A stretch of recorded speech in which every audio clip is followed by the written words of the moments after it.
All right, I'm going to talk about LSU quarterback Garrett Nussmeier. Talk about what his top 3 strengths are as a quarterback from the 2024 season heading into the 2025 season. We'll show maybe 1 or 2 clips demonstrating what each of these strengths are, or demonstrating him putting these strengths into action. So Garrett Nussmeier, right over 4,000 yards passing last year, 4,043 yards, 7.7 yards per attempt, 29 touchdowns, 12 interceptions, and 3 touchdowns on the ground. My biggest takeaway with Nussmeier, and we've done a lot of videos over Nussmeier. If you're an LSU fan, you've seen the channel before. He's competitive as hell. And that's cliche to say about quarterbacks, but I think you really see it with Nussmeier.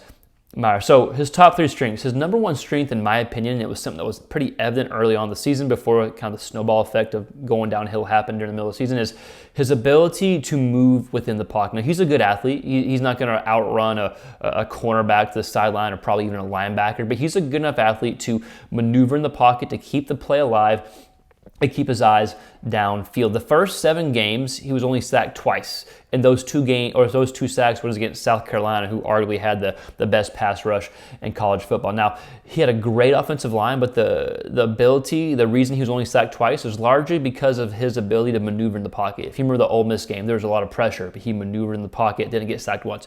Even against Arkansas had a good pass rush. They were able to get some pressure, but he was able to maneuver in the pocket and avoid sacks. So I think that's one of his best strengths. Actually, probably his best strength is maneuvering the pocket, letting guys get open downfield and pushing it down. I really think he has an elite pocket presence here, and you really saw it stand out against Ole Miss and against Arkansas. Now, once kind of the downhill track happened for LSU with A&M and Alabama and Florida, there were more sacks there, and they picked it up towards the end. But I still think his ability to move in the pocket is one of his best strengths. Strength number 2. His deep ball ability. And it's not just because he's a strong arm or because he has these weapons to push the ball downfield to. It's his willingness to push the ball downfield. I think the fact that he is willing to push the ball downfield, it's always going to be part of the defensive planning mindset, the defense coach's mindset, and they're going to have to plan that way. Only Jackson Dart, the Ole Miss quarterback, had more completions and more attempts where the ball was thrown 20 yards or more downfield. Nuss had 31 completions.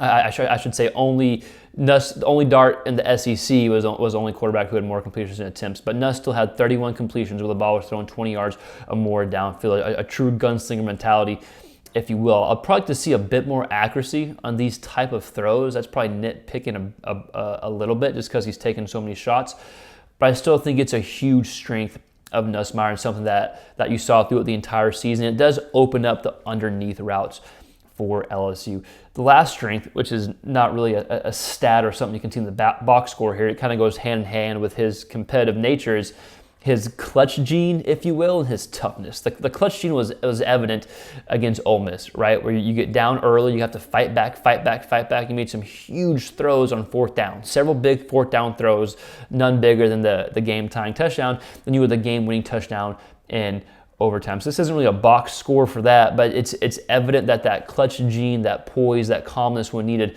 is there. And not even the Ole Miss game. That's the game that we talked about the most, and rightfully so. But what was it, week 2? Let's see. Yeah, or week 3, the first SEC game against South Carolina. You're on the road, and you get down 17-0. It's a crazy environment, but you're able to battle back, right? So it's that toughness, it's the ability to stay clutch and keep being calm even in a crazy environment. Even the OU game, right? He got hurt, right? Was able to come back into the game and fight through it and finish with a really strong game against Oklahoma. So those are my top 3 strengths for Garrett Nussmeier. Number 1, his ability to move in the pocket, that elite pocket presence. Number 2, his deep ball ability. And number 3, that clutch gene, that toughness, whatever you want to call it. He's never out of the game. So obviously there's rooms to improve. There's areas to elevate his game to the next level. And we've talked about that, and we'll continue to talk about that throughout this offseason.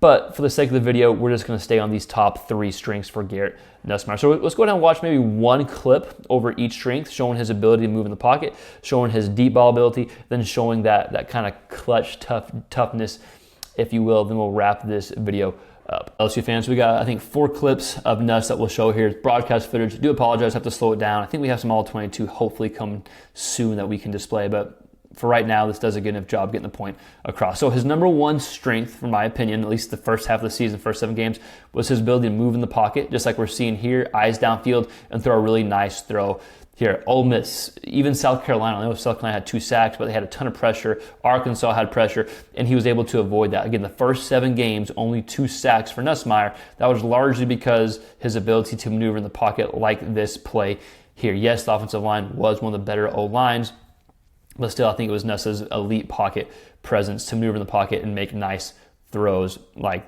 this. We're going to watch one more clip of Nuss escaping the pocket here. Now, this is a little bit different. This isn't really pocket awareness. This is more of his ability to elude and throw a good ball downfield. This is a big 3rd down play. This is their drive to tie the game. Only about a minute 50 left in the game. 3rd and 10, escape here, and I think he throws to Mason Taylor for a first down. So again, one of his main strengths, ability to maneuver in the pocket, a better athlete than given credit for, and make throws like this. Again, we saw this a lot, especially in the first half of the season. The next clip we're going to watch is a deep ball, I believe against Oklahoma. We'll check in a second. Man, that's a nice play from Nussmeier. All right, next clip we'll watch his deep ball ability. Yeah, this is Oklahoma. Let me move here. So I think is this after he banged up his shoulder? I think so. I think he got put in after he banged up his shoulder. This is his deep ball ability here, throwing a touchdown right before halftime. Again, 31 completions of balls thrown 20 yards or more downfield, and it's his willingness to take these type of shots. His willingness to take these type of shots over and over again. This is a really nice catch. Damn, that's a nice catch. I had 31 potential throws to show on these type of throws, but I like this one because of the catch and just giving his receiver a chance to make a play here for Garrett Nussmeier. Again, only one other quarterback, Jackson Dart, had more completions and more attempts on these type of throws in the SEC. In the last clip that we'll watch, this is got to be an Ole Miss clip that I put in here, if I remember correctly. Yeah, this is his clutch gene, his toughness, right? This is a 4th and 5 to tie the game. 30 seconds left here. If you looked at the behind the center angle, I mean, this throw, the receiver's not even open when he throws the ball. He literally throws the receiver open here. I think it's to Anderson for the game-tying touchdown. Then, of course, overtime comes around, and they have the game-winning touchdown here. But I think this is not even a stat, being able to make these type of throws. And Nuss, this is one of his worst games against Ole Miss statistically. He was like 22 of 50-something. So from a completion percentage standpoint, it was one of his worst games. But I think it's also at the same time one of his best games because it shows that even when he's off, he has the ability to quote-unquote turn on and make huge throws in big-time situations like you see here and like you saw in overtime. So LSU fans, I do want to hear from you. What do you think Nuss's top 3 strengths are? Again, this is just my opinion. His ability to maneuver in the pocket, his deep ball ability, and then that clutch gene, the ability to always be in the game and come back and win when needed to. Of course, there's areas that you want to see him elevate and improve on. We'll have some of those videos coming up soon, talking about his next steps in development this offseason. But what do you think his top 3 strengths are? Let me know your thoughts in the comments below. And as always, thanks for tuning in. We're a big SEC quarterback hub. We do all things SEC quarterback. So a lot of Nussmeier content or just LSU quarterback content in general. So if you like that type of stuff, please consider subscribing to the channel. Like the video, share. It does help us grow. As always, thanks for watching. We'll see you next time. Peace.